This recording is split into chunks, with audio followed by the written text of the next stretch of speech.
E a União Europeia está avançando na aprovação legislativa em relação ao uso de biopesticidas defensivos naturais utilizados para o controle de pragas.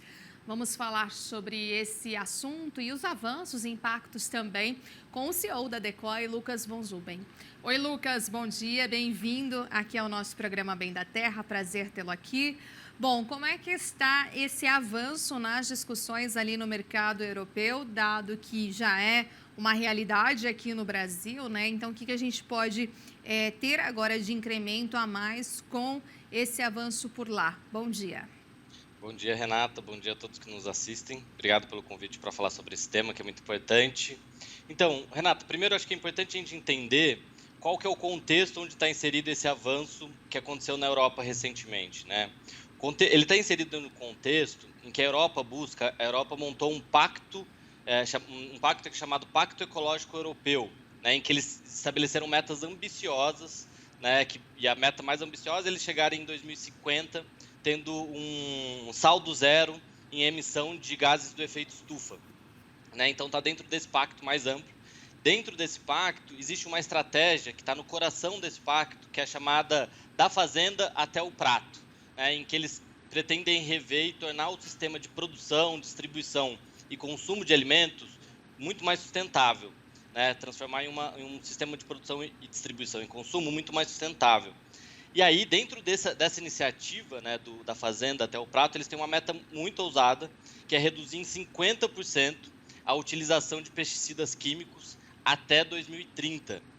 Então, assim, para a gente entender onde está inserida essas mudanças na legislação, está inserida dentro desse contexto. E aí o que eles entendem, né, que para diminuir a utilização de pesticida químico, a gente precisa encontrar alternativas. E a principal alternativa que a gente tem é o controle biológico, né? Então eles entenderam que uma grande parte dos entraves para o controle biológico, né, para a utilização do controle biológico, está justamente dentro de aspectos regulatórios, né, que é o mesmo drama que a gente sofre aqui no Brasil, né? A gente tem legislações que são antigas e que são adaptadas para os produtos químicos, e os biológicos são completamente diferentes em vários aspectos. Então, o que eles estão fazendo é adaptando a tecnologia, a regulação, né, a estrutura regulatória que está voltada para o químico, para uma estrutura regulatória muito mais adaptada aos biológicos, né? Então, a ideia é que, imagino que isso vai ter um grande impacto lá, né, que vai conseguir avançar no sentido deles alcançarem a meta que eles querem alcançar, que é de redução de 50% dos pesticidas químicos até 2030. Bastante ousado. Entendi. E como que isso pode vir a impactar o mercado brasileiro na sua avaliação, que está bem ali à frente, né, de todo esse processo regulatório, Lucas? Então, assim, aqui no Brasil a gente tem também iniciativas que vão nesse sentido, Renata, que é o Programa Nacional de Bioinsumos, né, que é uma iniciativa bastante interessante, que foi lançada pelo governo federal há 2 anos atrás, se eu não estou enganado, em que pretende também, que vai também nesse mesmo sentido, né, de tentar facilitar a estrutura regulatória.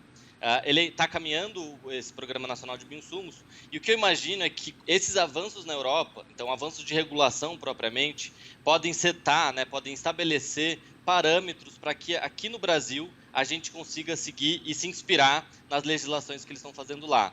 Então, assim, de uma maneira geral, um impacto direto não tem muito, porque é uma coisa que acontece lá na União Europeia, mas o impacto maior vai ser na inspiração e no exemplo que eles podem dar para os nossos legisladores aqui, né, para ajudar e acelerar esse movimento que já está em curso no Brasil, né, que é o movimento de expansão da utilização e de revisão da estrutura regulatória dos bioinsumos aqui no Brasil. Então, o que eu espero é que com essas aprovações lá na União Europeia, a gente tenha um impulso aqui no Brasil para isso acontecer de maneira mais acelerada, né? Exatamente. A gente está passando por um cenário, um momento bastante, digamos, complicado a nível de valores de insumos. Essa já era uma realidade colocada antes da guerra, conforme a gente vinha noticiando aqui para o nosso público, para a nossa audiência. Claro que com o advento da guerra isso se aprofundou, acelerou, ou seja, não à toa a gente teve várias missões aí do próprio governo indo para locais para conseguir mais aí essa busca, aí no caso mais especificamente dos fertilizantes. Ou seja, a gente tem visto também que, no caso dos bioinsumos, eles têm tido uma importante resposta, tem sido uma importante alternativa também, né? A gente tem a caravana Fert Brasil, que é uma caravana que começa agora em abril a percorrer alguns polos agrícolas, justamente para promover a questão dos fertilizantes e o uso, manejo mais correto e adequado. Dentro de todo esse cenário, né, o que a gente tem visto e onde a gente pode avançar mais, Lucas? Não, excelente ponto, Renato, muito bom.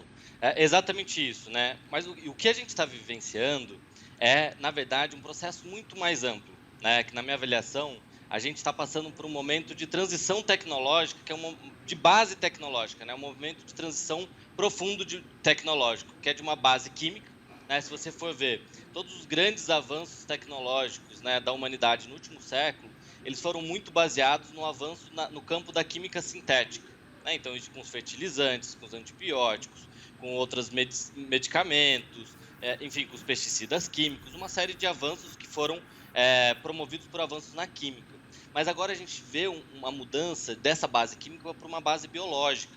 Né? Então, que a gente tem isso com tudo, com os pesticidas, com os fertilizantes e com uma série de tecnologias. E isso pode ajudar e abrir o caminho para a gente de uma maneira muito grande, né? E principalmente aqui no Brasil. Porque a gente percebe que o Brasil ele é uma potência agrícola e ele é também uma potência de biodiversidade. Né? O Brasil é riquíssimo em biodiversidades. E o que a gente está descobrindo agora, né, com essa mudança tecnológica, é que a gente pode encontrar muitas das soluções na natureza. A natureza é muito sábia e muito poderosa. E a gente sabe que se a gente olhar e aprender com o que a natureza nos diz, que o produtor rural já conhece isso de cor e salteado, a gente vai aprender um monte e a gente vai encontrar soluções para o que a gente precisa. E é o que você está dizendo, né? A gente está encontrando limitações que a guerra está deixando cada vez só mais evidente, mas esse não é um problema que a gente está enfrentando só com a guerra, né? A gente está vendo isso já há muito tempo acontecendo. E uma solução, um caminho de escape dessa nossa limitação é a gente olhar para a nossa maior riqueza, que é a nossa natureza, a biodiversidade brasileira. Então, eu acho que todas as tecnologias biológicas, elas abrem caminho e aqui no Brasil a gente é muito privilegiado nesse sentido.